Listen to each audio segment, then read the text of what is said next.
माध्यमिक शिक्षा मंडल भोपाल के द्वारा 10वीं और 12वीं का रिजल्ट घोषित कर दिया गया है और छतरपुर में भी छात्र छात्राओं के द्वारा अपना स्थान प्राप्त किया गया है।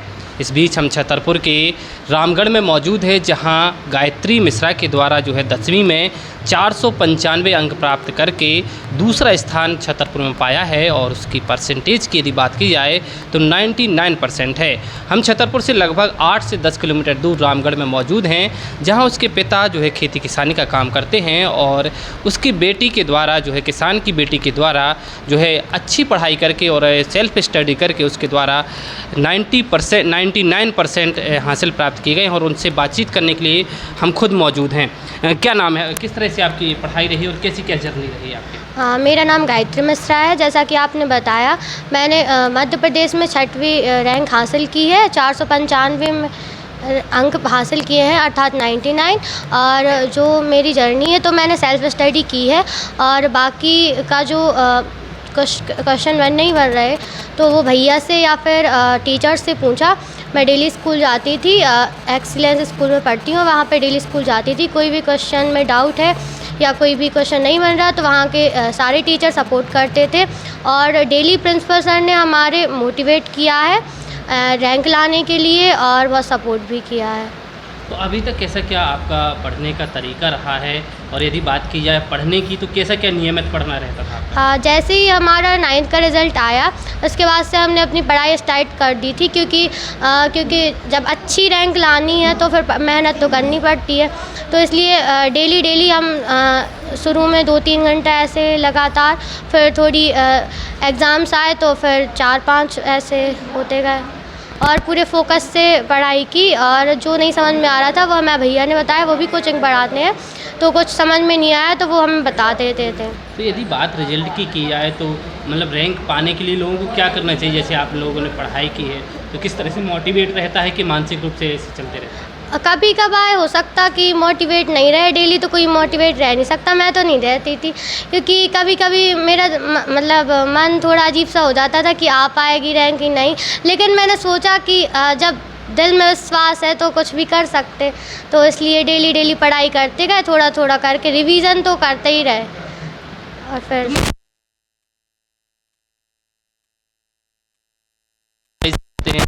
ऐसे आगे बढ़ते हैं। हाँ, इसी साइड थोड़ा पढ़ा फिर रिवीजन किया, थोड़ा पढ़ा फिर रिवीजन किया, ऐसे इकट्ठा नहीं पढ़ पाते, धीरे धीरे करके। आगे की यदि बात की जाए तो किस तरह से आप, जैसे पापा आपके खेती करते हैं तो उनका कैसा क्या सहयोग रहता था? वो कैसे आपको मोटिवेट करते थे कि बेटी कितना पढ़ रही है, कैसे ध्यान देते? वो और कुछ नहीं कहते थे, बस कह रहे थे पढ़ो, जितना हो सके पढ़ो, क्योंकि पढ़ाई में नाम आगे होना है और सब तो फालतू है ऐसे। तो मुझे देखने को मिलता था कि आपके घर में और कौन ऐसा पढ़ा लिखा हुआ है जैसे आपको लगता था कि हमें भी इसके जैसा बनना है? कि चूँकि जैसे पापा खेती करते हैं, जो अक्सर देखने को मिलता है कि जो लोग पढ़ाई करते हैं उन्हीं के लोग बच्चे निकलते हैं, तो आपको कैसे मोटिवेशन मिला घर? हाँ, मैं भाई साहब और भैया ने मतलब बहुत पढ़ाई की है। मैं भैया भी बहुत अच्छे मतलब पढ़ते हैं और भैया भाई साहब दोनों, उन्हीं से लगा कि जब उनने इतना अच्छा पढ़ा तो फिर हम भी कुछ और अच्छा करके दिखाएँ।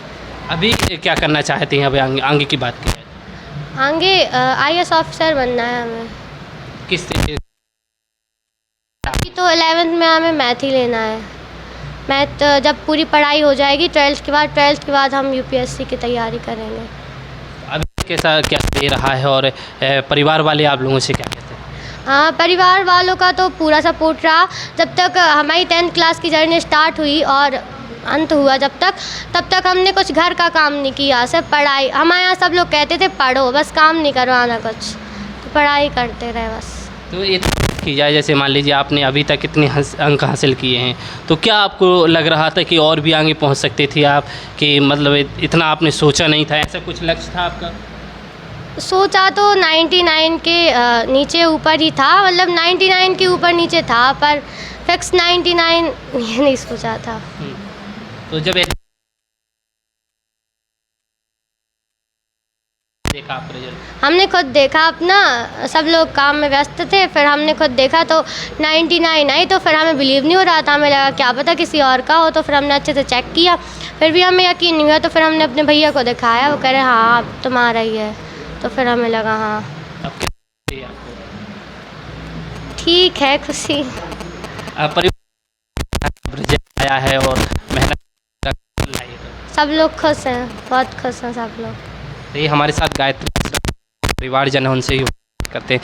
क्या तुलसीदास मिश्रा। किस तरह से बेटी के द्वारा जो खुशी है। क्या आप लोगों की अपेक्षाएं थी उससे? हमें जो चाहिए कि आगे बढ़े, बस घर में कोई नौकरी वाला नहीं है, नौकरी। खेती किसानी करते हैं आप लोग, किस तरह से पूरे दिन जोतते हैं? मतलब जो कहते नहीं, किसान का परिवार एक बहुत कठिनाइयों से भर के आता है, जब इस तरह के रिजल्ट बेटियां लेकर के आती हैं तो कितना अच्छा लगता है, बड़ी खुशी होती। निश्चित ही ये उनके परिजन हैं और जिसकी जो भाविकता है, एक कह सकते हैं कि किसान का जो परिवार है वो रात दिन एक खेती में जुटा रहता है और जब वह पूरी समय मेहनत करता है, फिर एक समय आता है जब उसके पास पूरा खाद्यान्न पहुंचता है। और निश्चित ही यदि ऐसे परिवार से कोई बेटी या कोई बेटा निकल कर के सामने आता है तो उस पूरे परिवार में खुशी देखने को मिलती है। आप ये तस्वीरें भी देख रहे होंगे कि सभी जो परिवार के लोग हैं वो बैठे हुए हैं और वो हम लोगों को भी सुन रहे हैं कि किस तरह से जो इस बेटी के द्वारा जो जर्नी शुरू की गई 10वीं की और जिस तरह से उसके द्वारा ये सफलता हासिल की गई है, निश्चित ही उस सफलता को देख करके आज जो सभी लोग हैं उनमें खासा उत्साह है और साथ ही साथ वह भी ये अपेक्षा करते हैं कि जो इस बेटी के द्वारा सपने देखे गए हैं वह जरूर